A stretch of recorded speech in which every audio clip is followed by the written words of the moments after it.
Tadi ada pertanyaan dari Sarah eh, tentang ekonomi politik sebenarnya ya, mengenai trade-off antara efisiensi dan keadilan. Jadi katanya Sarah itu di luar negeri itu ada yang bisa menyeimbangkan antara efisiensi dan keadilan itu dengan cara lump sum transfer tadi itu ya. Nah, jadi sebenarnya argumen yang menyebut bahwa itu adalah cara untuk menyeimbangkan antara efisiensi dan keadilan mungkin iya, tapi sebenarnya tidak sepenuhnya begitu juga. Banyak yang menganggap itu sebagai tidak efisien juga sebenarnya gitu, meskipun terkesan adil begitu. Lump sum transfer itu maknanya adalah belanja pemerintah yang bersifat transfer, artinya dibayar,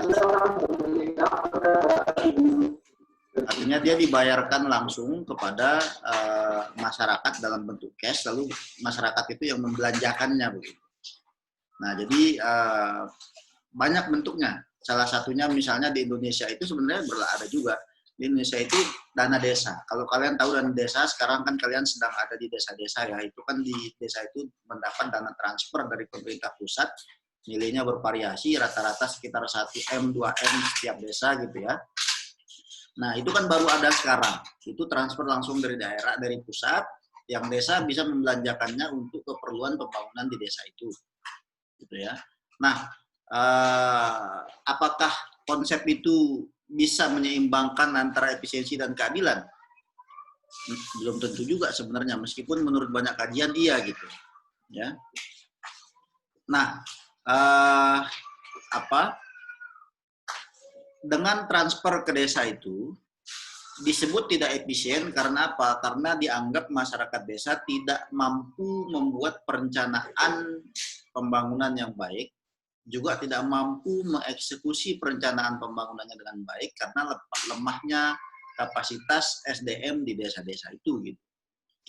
Nah, dengan anggaran sekian banyak setiap desa itu sebenarnya bisa cepat maju desa itu kalau desa itu memiliki SDM yang bagus gitu ya. Tapi kan SDM di desa ini tidak semuanya bagus, lebih banyak yang kurang bagus gitu ya. Bukan berarti jelek tapi kurang bagus sehingga tidak mampu mengelola uang itu. Nah, ini disebut tidak efisien. Terlebih lagi dengan adanya dana desa ini, peluang untuk melakukan korupsi lah kasarnya begitu ya, sekarang tidak lagi dimonopoli oleh elit-elit politik di tingkat pusat maupun elit-elit di daerah, tetapi juga oleh elit-elit di desa. Nah, jadi sekarang orang berlomba-lomba jadi kepala desa itu, niatnya tidak murni untuk membangun masyarakat, tetapi supaya ada return buat dia yang bisa diambil dari proyek-proyek dana desa itu. Nah, sehingga dari sisi efisiensi dari sisi itu tidak efisien sebenarnya, meskipun terkesan adil karena kan di desa diberikan kemandirian gitu untuk membangun desanya sendiri, merencanakan pembangunan desanya sendiri. Nah, jadi tergantung sudut pandang yang dipakai sebenarnya. Secara teoritis, secara konseptual sebenarnya sulit sekali untuk menemukan gagasan, ide, program yang kira-kira bisa untuk menyeimbangkan antara efisiensi dan keadilan itu sekaligus. Sulit membuat kebijakan yang disebut adil di satu sisi dan sekaligus efisien di sisi lain gitu. Contoh kasus Omnibus Law yang sekarang lah ya. Omnibus Law ini kan idenya sebenarnya bagus sekali, menarik sekali. Idenya adalah untuk memangkas proses birokratisasi yang sangat panjang dalam perizinan usaha. Investor-investor potensial itu sering kabur dari Indonesia. Tadinya dia udah niat gitu untuk investasi, tapi kabur karena apa? Karena birokrasinya terlalu panjang. Untuk mendapatkan izin usaha itu banyak sekali ribetnya, harus ada izin di tingkat pusat, ada izin di daerah tingkat provinsi, ada izin di daerah tingkat kabupaten kota, dan sebagainya. Dan setiap proses perolehan izin itu, selalu aja ada upaya-upaya oknum-oknum birokrasi yang meminta jatah apalah, inilah, itulah. Sehingga orang investasi itu malas begitu.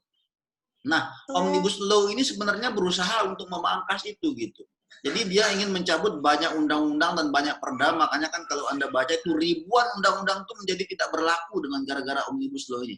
Ribuan perda itu tidak berlaku gara-gara Omnibus Law ini, karena semua proses perizinan sekarang mengacu pada Omnibus Law, tidak lagi mengacu pada undang-undang yang lama gitu. Sehingga sangat disederhanakan, investor senang gitu.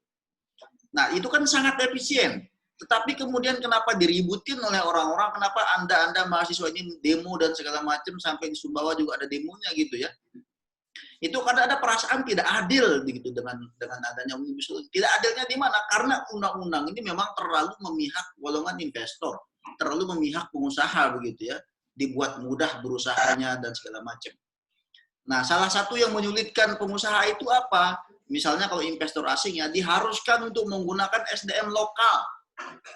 Kalau ada SDM asing itu dibatasi, dan itu pun hanya untuk kriteria-kriteria tertentu aja, itu dianggap menghambat usaha oleh investor ini. Nah, sehingga oleh pemerintah difasilitasi investor, oke, aturan itu kita hilangkan. Sekarang boleh Anda masuk bawa tenaga kerja asing, boleh. Yang penting investasinya di negara kami. Karena itu efisien memang. Nah, tetapi dirasa tidak adil oleh orang Indonesia karena kesempatan bekerjanya diambil oleh asing, kira-kira gitu kan. Misalnya dulu diwajibkan setiap tenaga kerja asing itu bisa berbahasa Indonesia, sekarang dengan Omnibus Law itu tidak harus bisa berbahasa Indonesia. Jadi dimudahkan lah gitu. Karena banyak memang pengusaha asing itu mereka cenderung untuk membawa pekerja dari negaranya, ya biasa kan kalau kita punya usaha, saya punya usaha misalnya, akan lebih cenderung menggunakan orang-orang yang saya kenal. Kenapa? Karena ya saya bisa percaya dia gitu. Nah, jadi pengusaha-pengusaha asing itu cenderung begitu. Dan sebagainya.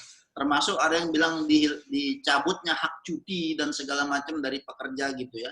Sebenarnya tidak secara spesifik disebut di undang-undang itu bahwa hak cuti dihilangkan dan sebagainya, tetapi tidak diatur lagi. Karena tidak diatur lagi, maka perusahaan bisa membuat aturan sendiri begitu, bahwa tidak perlu ada cuti-cuti. Misalnya perusahaan itu, pemerintah tidak bisa memaksa gitu untuk perusahaan membuat cuti. Nah, jadi artinya apa? Dari sisi upaya peningkatan produksi barang dan jasa untuk menambah jumlah investor ke Indonesia, itu bagus sekali undang-undang ini. Tapi dilihat tidak adil karena terlalu memihak pada investor, terlalu memihak pada pengusaha. Nah, itulah dilemanya memang dalam membuat kebijakan gitu ya. Selalu aja ada seperti ini, trade off gitu ya, dilema antara efisiensi dan keadilan itu begitu. Dan itu terjadi di seluruh dunia, di level pengambil kebijakan manapun. Hatta itu di level pengambil kebijakan sekecil apapun di rumah tangga bahkan gitu ya. Termasuk misalnya saya sebagai dekan gitu, itu banyak sekali contoh gitu untuk menunjukkan bahwa betapa dilema ini selalu terjadi dalam setiap pengambilan keputusan, terutama yang bersifat publik gitu ya. Nah, tapi itulah seninya memang menjadi pemerintah itu. Kalau Anda menjadi pemerintah ya, seninya adalah bagaimana supaya ketika mengambil suatu kebijakan, terkadang memang aspek keadilannya yang perlu diperkuat, terkadang ya aspek efisiensinya yang perlu diperkuat begitu. Sekarang di UTS itu sedang ada mencoba menggodok aturan bahwa dosen diharuskan untuk hadir di kampus minimal 30 jam dalam seminggu, yang sebelumnya aturan itu tidak ada. 30 jam dalam seminggu. Itu dosen-dosen pada protes semua, dianggap tidak adil, dianggap pengekangan. Tapi dari sisi kinerja, sebenarnya itu upaya untuk meningkatkan kinerja. Jadi efisien sebenarnya gitu. Nah, jadi selalu saja ada yang seperti ini, dilema ya, antara efisiensi dan keadilan ini dalam setiap. Mungkin Anda juga merasakan di tempat Anda KKN gitu ya, dalam mengambil keputusan untuk apakah A atau B keputusannya, selalu ada itu gitu. Nah, jadi ini kita berarti kayak nyampur-nyampur ya, kayak nyampur-nyampur antara mata kuliah ekonomi politik dan ekonomi sumber daya alam lingkungan. Enggak apa-apalah ya, kan kita memang tujuannya adalah untuk diskusi di kedua mata kuliah itu. Oke, jadi itu teman-teman, silahkan kalau ada lagi yang mau menyampaikan pertanyaan atau tanggapan juga boleh. Saya Pak, terkait Silakan. ini, tapi terkait ekonomi politik juga sih Pak, nggak apa-apa ya? Silakan. Nah, ini kan kita lihat kan terkait tadi yang yang bersangkutan kayak Omnibus Law gitu kan Pak. Nah kan udah yang kita tahu seharusnya peraturan pemerintah itu berpihak kepada rakyatnya seperti itu kan. Nah ini udah kita tahu demo udah besar-besaran, rakyat udah banyak yang jadi korban gitu. Kenapa tidak ada tanggapan sama sekali dari pemerintah seperti itu Pak? Kan orang yang demo itu kan maunya ditanggapin langsung sama yang dituju kayak begitu Pak. Nah ini kenapa yang di demo malah kabur gitu Pak? Nah gitu pertanyaannya Pak. Pertanyaannya adalah kenapa dia harus hadir ikut-ikutan demo gitu kan? Kan tidak ada kewajiban dia untuk ikut. Dan tidak ada kewajiban juga untuk menemui orang yang demo itu. Jadi dalam persepsi berpikir pemerintah itu, oke, Anda demo berapa ratus orang, berapa ribu orang sih, berapa juta orang sih yang ikut demo itu. Hatta misalnya Anda demo jumlahnya 10 juta orang misalnya. Tapi kan jumlah penduduk Indonesia ini 360 juta. Apakah Anda yang 10 juta ini bisa mengklaim diri sebagai wakil dari seluruh rakyat Indonesia? Kan nggak bisa. Jadi pemerintah selalu memang menggunakan logika the silent majority. Jadi ada mayoritas orang masyarakat itu yang diam sebenarnya, tapi diamnya itu setuju sebenarnya dengan apa yang diambil pemerintah gitu. Jadi kira-kira itulah yang ada di apa pemikirannya orang-orang yang ada demo itu gitu. Ini kan yang demo cuma segini nih, kenapa harus saya dengerin gitu? Belum tentu Ya, 360 juta rakyat yang lain itu setuju dengan mereka yang demo ini. Kan kira-kira gitu. Saya pun kalau jadi pemerintah, dan saya sangat yakin dengan keputusan yang saya ambil, itu menurut saya yang terbaik, misalnya lalu didemo oleh ribuan jutaan orang seperti itu, saya merasa tidak berkepentingan untuk apa namanya harus menemui Anda di saat demo gitu misalnya. Tapi bahwa harus menjawab apa yang ditanya itu kan anggap ada rakyat yang bertanya, oke lah memang itu harus dijawab. Tapi setahu saya Presiden sudah menjawab ya. Jokowi sudah membuat pidato untuk menjawab itu, tapi tentu dalam konteks yaitu menjelaskan kenapa kebijakan itu diambil dan sangat kelihatan di situ dari pidatonya itu bahwa yang diinginkan oleh pemerintahan ini adalah efisiensi. Saya tidak dalam posisi mendukung atau menolak undang-undang ini sebenarnya gitu ya di penjelasan ini. Sikap personal saya tentu lain, tapi dalam upaya penjelasan ke Anda saya tidak ingin memposisikan diri mendukung atau menolak gitu ya. Tapi saya ingin sampaikan bahwa kebijakan seperti itu diambil dalam rangka untuk efisiensi begitu. Apakah itu adil? Ya walau alam gitu ya.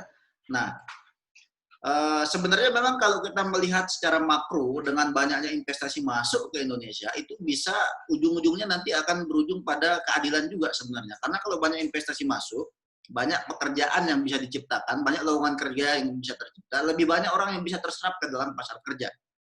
Ya. Artinya lebih banyak orang yang bisa bekerja, pengangguran berkurang, kan adil jadinya gitu. Nah, jadi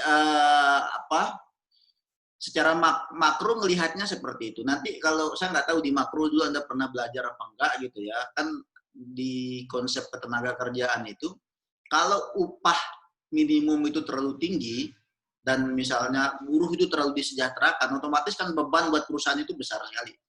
Dan ketika beban buat perusahaan itu besar sekali, maka cenderung perusahaan itu untuk tidak merekrut terlalu banyak karyawan.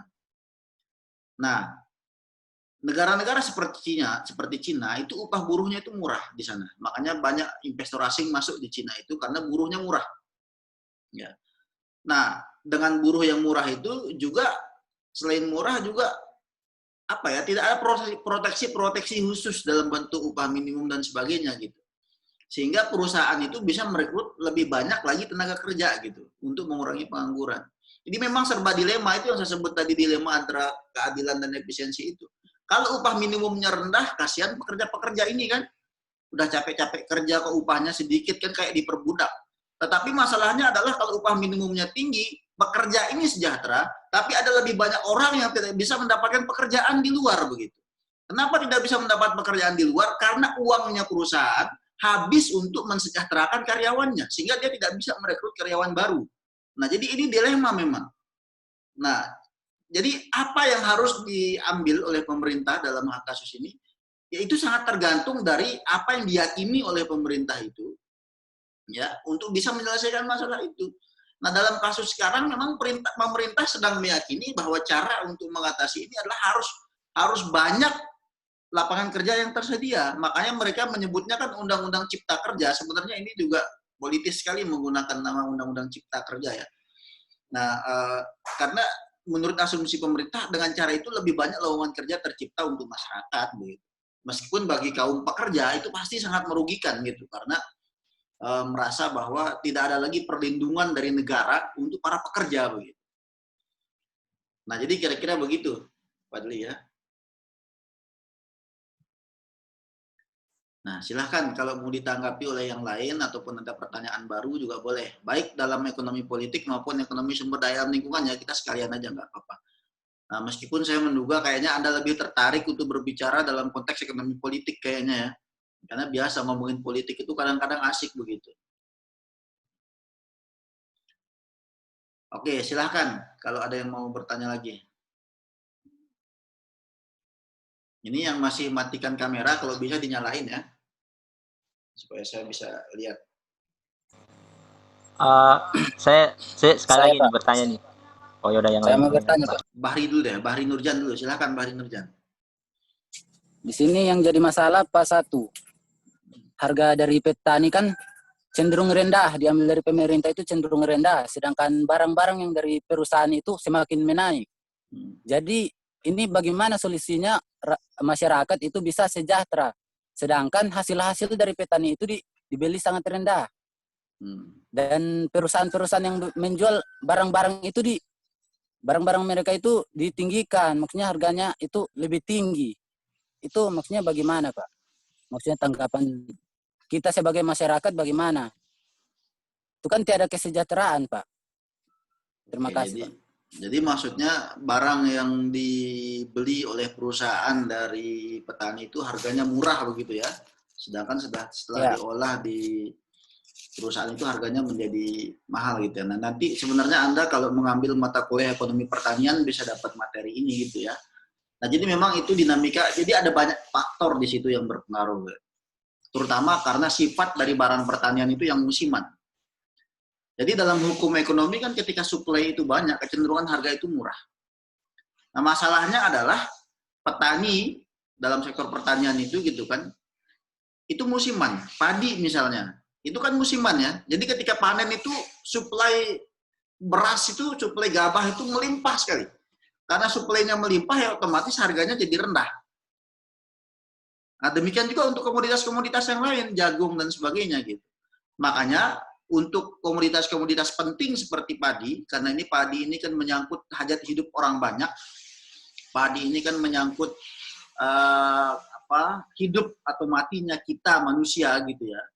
Nah, kan kalau harga padi terlalu murah, ditakutkan nanti tidak ada lagi petani yang mau untuk menanam padi, karena harganya murah. Kalau tidak ada petani yang menanam padi, artinya kita akan kekurangan pasokan beras untuk kita makan begitu, ya kan?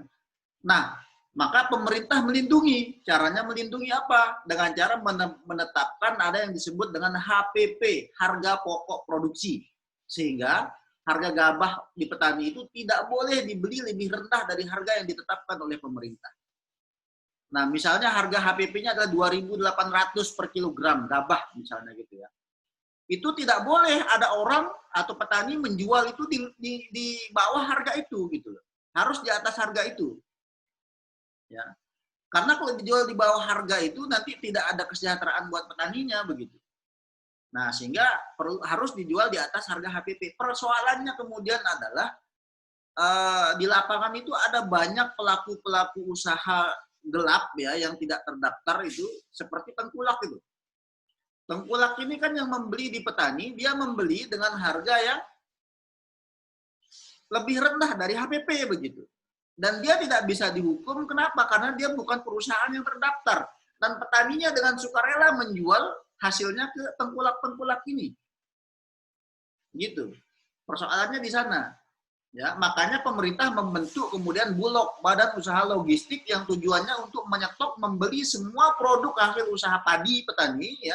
Sehingga kalaupun kelebihan stok, dia bisa simpen dulu untuk nanti di masa paceklik bisa dipakai. Itu fungsi Bulog. Nah, cuma memang kesulitannya adalah karena kapasitas kelembagaan dari petani, kapasitas SDM dari petani ini juga rendah dari aspek quality control gitu ya, dan sebagainya. Bulog itu lebih nyaman untuk membeli dari tengkulak. Karena tengkulak ini mengaku sebagai petani juga gitu. Tengkulak ini kan sebenarnya kebanyakan petani di lapangan. Nanti Anda kalau mau ngecek boleh di desa-desa sedang KKN sekarang kan. Coba dicek. Yang petani ini, yang petani padi yang menjual padinya kemana? Itu pasti ke tengkulak.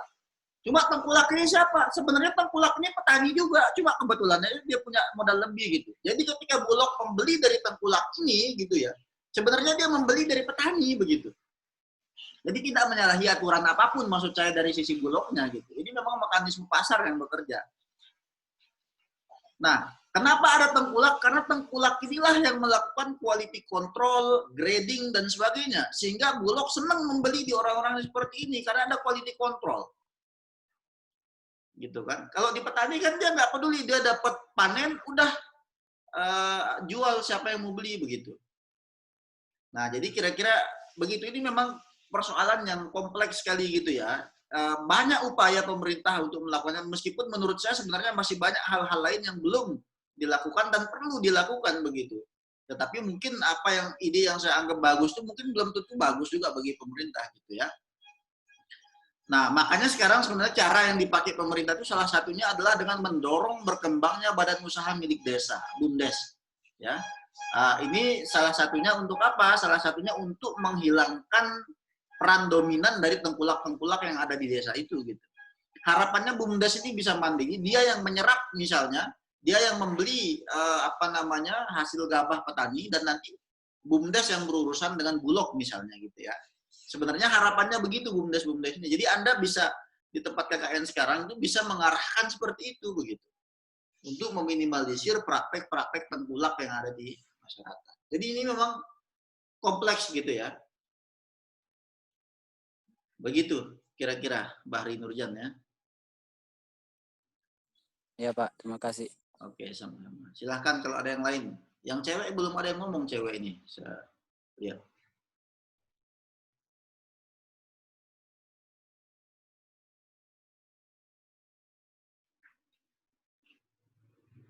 Izin bertanya, Mujiati, peningkatan nilai tambah pada batu bara pada salah satu pasal di Omnibus, perusahaan yang melakukan nilai tambah akan mendapatkan pengenaan 0% royalti. Itu maksudnya bagaimana? Oke. Royalti itu bagi hasil sebenarnya ya, bagi keuntungan. Jadi kalau ada pemegang, jadi kalau Anda misalnya membeli saham di perusahaan tertentu, nilai saham Anda 20% misalnya, nanti kalau untung, Anda akan mendapatkan bagian dari keuntungan itu sebesar 20%. Itu namanya royalti.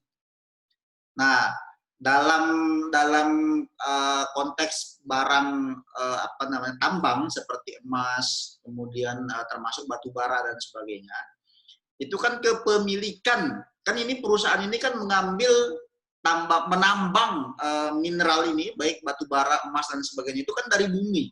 Bumi ini dimiliki oleh siapa? Bumi ini dimiliki oleh bangsa ini. Bumi ini dimiliki oleh negara. Oleh sebab itu, ketika perusahaan mengambil barang milik negara ini, otomatis dia harus membayar sebagian dari keuntungannya kepada negara dalam bentuk royalti. Nah, besaran royalti ini ditentukan oleh negara memang. Berapa persen? 20%, 30% itu ditetapkan oleh negara. Ya, karena secara filosofis negara memiliki bumi itu, sehingga siapapun yang memanfaatkan atau mengambil barang dari dalam perut bumi itu, dia harus membayar kepada negara juga, tidak hanya dalam bentuk pajak tapi juga dalam bentuk royalti gitu. Kan kalau Anda berusaha yang biasa ya, berusaha biasa memproduksi tahu misalnya, atau memproduksi pakaian dan sebagainya, Anda akan hanya diwajibkan untuk membayar pajak saja.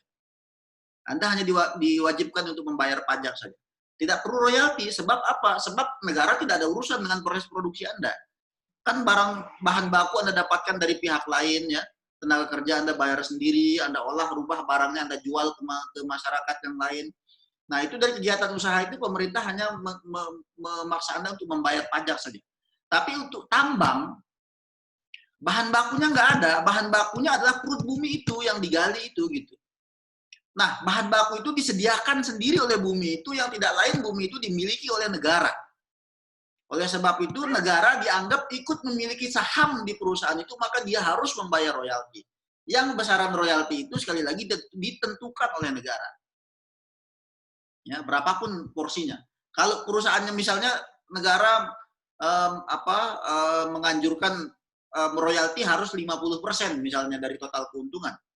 Tinggal perusahaan ini mikir-mikir sekarang, kalau royaltinya sebesar itu bagi hasilnya ke negara, udah ada royalti, ada pajak juga gitu kan, selain bayar royalti, bayar pajak juga gitu kan kalau tambang itu. Nah, kalau royaltinya 50%, apakah ini menguntungkan bagi saya sebagai pengusaha? Kalau menguntungkan, saya akan tetap kerjakan itu, kalau tidak menguntungkan, saya tidak kerjakan. Nah, dalam Omnibus Law, pemerintah ingin supaya royaltinya itu dihapuskan. Royalti batubara itu 0%. Supaya apa? Supaya investor di bidang batubara itu semangat gitu untuk berinvestasi untuk menambang batu bara itu. Sebab kita punya cadangan batu bara yang sangat besar di Indonesia. Meskipun batu bara tentu akan habis nanti karena dia termasuk sumber daya yang tidak terbarukan gitu ya. Nah, jadi tujuan dari Omnibus Law untuk menghilangkan atau dengan royalti 0% itu supaya lebih semangat si pengusaha ini, sebab keuntungan lebih banyak buat dia, bahkan 100% buat dia gitu kan kalau 0% buat pemerintah. Nah, jadi itu harapannya. Nah, kalau mereka semangat, maka investasinya juga banyak, penyerapan tenaga kerjanya banyak. Kira-kira itu tujuannya sebenarnya gitu. Apakah menurut saya itu baik? Enggak. Ya, sebab itu menghilangkan satu ya secara anggaran itu akan menghilangkan potensi pendapatan negara yang besar sekali. Dan kalau pendapatan negara berkurang, otomatis dana untuk proses pembangunan di masyarakat juga sedikit gitu kan. Nah, jadi itu kalau royaltinya 0%. Dan itu karena secara filosofis, secara filsafat dan menurut undang-undang Undang-Undang Dasar kita pasal 33, bumi, air, dan kekayaan alam yang terkandung di dalamnya adalah milik negara, dan yang menguasai hajat hidup orang banyak itu harus dikuasai oleh negara gitu ya. Maka seharusnya royalti harus tetap dikenakan. Tinggal besarannya mungkin tidak usah terlalu besar, tapi jangan 0% juga begitu. Ya. Itu satu. Kedua, dari sisi ekonomi sumber daya alam, dengan royalti 0%, keuntungan buat perusahaan itu besar sekali. Sehingga mereka akan sangat bersemangat, bernafsu untuk menggali, menambang batu bara itu. Batu bara ini adalah salah satu mineral, salah satu tambang yang dia paling besar kemungkinannya untuk merusak lingkungan dalam proses penambangannya gitu ya. Bahkan dalam pemanfaatannya juga. Jadi dia tidak hanya merusak lingkungan dalam proses penambangannya, tapi juga dalam pemanfaatannya. Beda dengan emas kan, dia merusak lingkungan mungkin pada saat ditambang saja, tapi setelah berubah bentuk menjadi perhiasan dan sebagainya, dia tidak merusak lingkungan. Kalau batu bara itu dipakai buat apa? Kan dipakai lagi buat pembakaran, ya, buat industri dan sebagainya. Ya, ketika digali dia merusak lingkungan, ketika dipakai nanti dia merusak lingkungan juga. Nah, sehingga ketika stok batu bara terlalu besar secara esdal gitu ya, itu nggak bagus gitu, karena dia akan merusak lingkungan gitu. Nah, dan kalau kita menggunakan model perhitungan Hotelling yang kemarin itu dengan konsep seperti itu, maka biaya oportunitas dari memproduksi batu bara itu menjadi kecil. Artinya apa? Lebih baik dia banyak lebih baik dia banyak mengeruk batu bara itu daripada dia gunakan uangnya untuk investasi di bidang lain. Nah, artinya apa? Artinya lebih menguntungkan bagi dia untuk mengambil sebanyak-banyaknya batu bara itu dalam waktu yang cepat, sehingga dia lebih cepat merusak lingkungan gitu. Nah, jadi dari sisi ini memang makanya dia banyak dikritik Omnibus Law ini gara-gara itu gitu juga ya, salah satunya gitu. Nah, jadi kira-kira itu ya, mudah-mudahan bisa dipahami. Oke, ini sudah ada peringatan lagi, 10 menit lagi mati lagi. Aduh, repot sekali menggunakannya. Saya sudah minta yang premium tadi, tapi lagi dipakai semua katanya. Nah, jadi itu, sudah saya jawab ya. Nah, jadi kalau masih ada pertanyaan lagi, saya persilahkan gitu ya. Ini kita baru tanya jawab aja ya, belum materi gimana? Atau mungkin nanti materinya saya pakai YouTube aja kali ya, seperti biasa. Jadi forum Zoom ini kita buat diskusi aja gitu ya. Karena kalau saya sampaikan lagi materinya di sini kayaknya panjang gitu. Tapi nanti hasil diskusi kita ini saya juga akan share di YouTube supaya kalian bisa tonton ulang kalau memang diperlukan. Ini saya record nih. Oke, silahkan kalau masih ada yang bertanya lagi. 1-2 orang cukuplah ya untuk diskusi kita.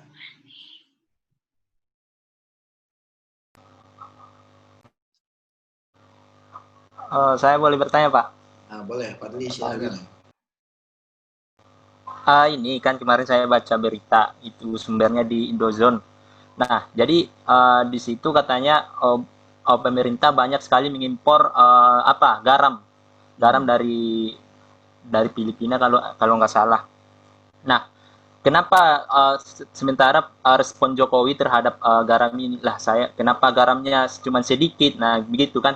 Terus responnya si petani ini kenapa ya iyalah sedikit soalnya harga garam itu murah sekali seperti itu, Pak. Nah, kenapa pemerintah itu lebih memilih mengimpor daripada membeli dari rakyatnya sendiri seperti itu, Pak? Apakah itu benar atau tidak seperti itu?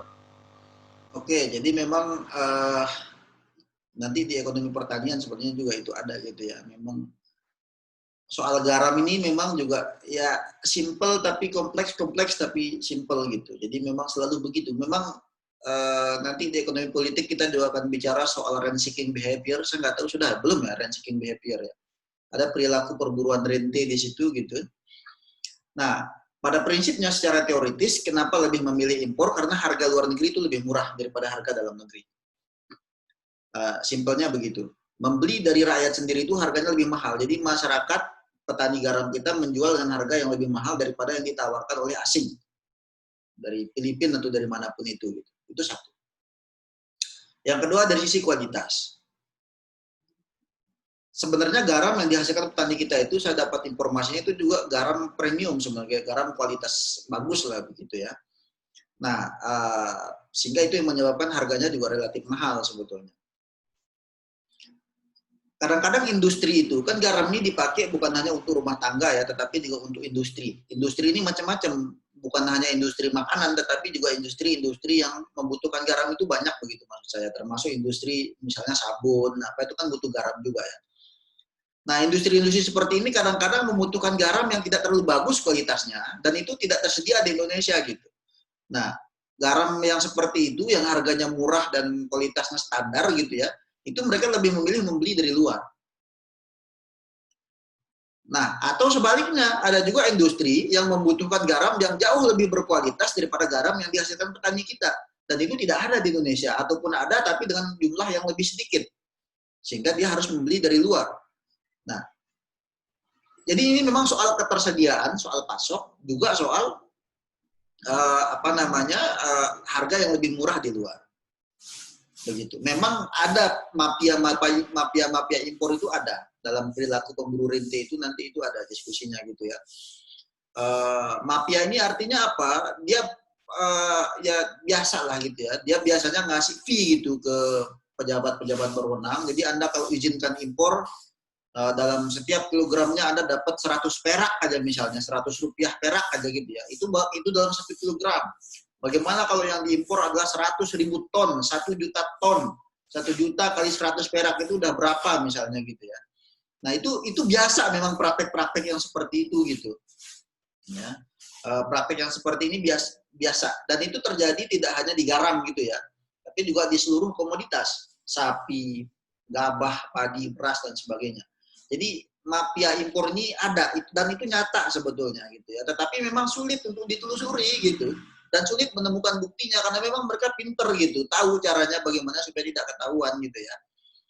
Nah jadi ini fenomena yang kompleks. Di satu sisi ada upaya pemburuan rente dari pejabat-pejabat tertentu gitu ya. Di sisi lain juga ada ketidaktersediaan pasok di masyarakat kita. Di sisi lain juga harga yang lebih murah di luar negeri dan sebagainya. Sehingga dari sisi kan orang ekonomi itu, pelaku usaha itu kan dia hanya ingin mendapatkan untung yang banyak begitu ya. Dan untuk mendapatkan untung yang banyak itu caranya sebisa mungkin menekan cost, menekan biaya. Dan cara menekan biayanya adalah mendapatkan harga yang murah gitu. Meskipun dia harus sedikit kong kali kong dengan pejabat tertentu misalnya gitu ya. Nah itu prakteknya biasanya kira-kira. Apakah mungkin kita mandiri dalam garam? Harusnya sangat mungkin. Kita adalah negara dengan panjang pantai terpanjang di dunia, nomor 2 atau nomor 3 di dunia. Dan panjang pantai yang sebesar itu gitu, sepanjang itu kita harusnya bisa memproduksi garam. Coba lihat di Sumbawa ada berapa banyak pinggir pantai itu yang sama sekali tidak terberdayakan. Yang kalau itu sebenarnya bisa dimanfaatkan untuk panen garam, untuk bertani garam itu bagus sekali. Kalau Anda pernah ke Bima, orang-orang Bima itu sepanjang pantai itu dijadikan sebagai lahan garam. Itu banyak sekali, tapi memang saya dapat kabar dari kawan yang juga ada di sana yang menjadi aktivis para petani Bima ini gitu ya, yang membela petani Bima ini, cenderung harganya murah katanya. Kenapa murah di tingkat petani itu? Karena pemerintah membuka keran impor, sehingga industri ini membeli dari luar negeri yang harganya murah. Akibatnya petani-petani garam kita gitu ya, kalau mau laku garamnya dia harus menjual garam itu dengan harga murah. Kalau dia jual dengan harga tinggi tentu nggak laku. Kenapa? Karena lebih baik beli dari impor begitu daripada beli dari petani kita. Kan gitu. Akibatnya petani rugi maka dia tidak sejahtera. Apa yang menyebabkan petani rugi? Padahal kalau dilihat secara ini kan sebenarnya bertani garam itu gampang sebenarnya kan, masukkan air laut, tunggu berapa lama jadi gitu kan ya. Nah itu menurut kita, tapi kita nggak tahu di lapangan itu kan ada biaya-biaya produksi gitu kan. Setidak-tidaknya sumber daya manusia misalnya, maksudnya buruh begitu ya, dibayar gitu kan. Lalu kemudian pengangkutan segala macam itu kan ada biayanya juga. Nah cenderung karena impor dibuka, harga garam menjadi anjlok gitu di pasar lokal. Nah, jadi bagaimana seharusnya mengatasi ini? Ini yang saya katakan dari awal dalam konsep ekonomi politik itu selalu ada trade-off antara efisiensi dan keadilan. Kalau mau adil, stop impor itu. Beli dari masyarakat, meskipun harganya tinggi sedikit, nggak apa-apa toh yang menerima untung masyarakat kita. Kalau masyarakat ini untungnya banyak, kemampuan ekonominya bagus, daya belinya bagus, dia akan belanja banyak. Belanja banyak itu akan mempercepat pertumbuhan ekonomi.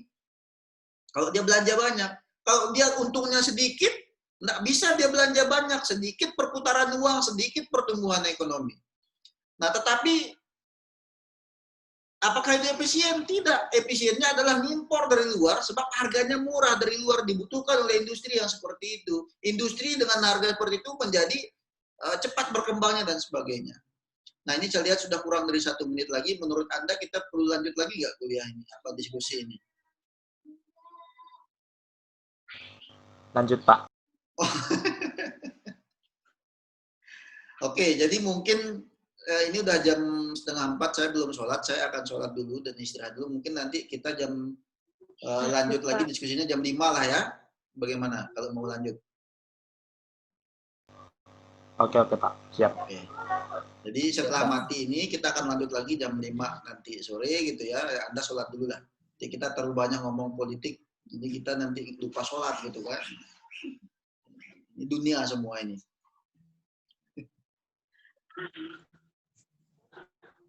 Oke, jadi saya kira itu dulu kalau begitu. Nanti kita lanjut lagi ya. Siapkan pertanyaan Anda ya supaya diskusi kita menjadi lebih produktif gitu ya. Nah, tapi kalau bisa jangan hanya ekonomi politiknya saja. Saya nunggu pertanyaan yang ekonomi sumber daya alam juga gitu. Ya, supaya kita diskusinya selesai 2 mata kuliah itu gitu. Oke, itu aja dulu. Selamat sholat dan istirahat. Assalamualaikum warahmatullahi wabarakatuh. Waalaikumsalam warahmatullahi wabarakatuh. Waalaikumsalam warahmatullahi wabarakatuh.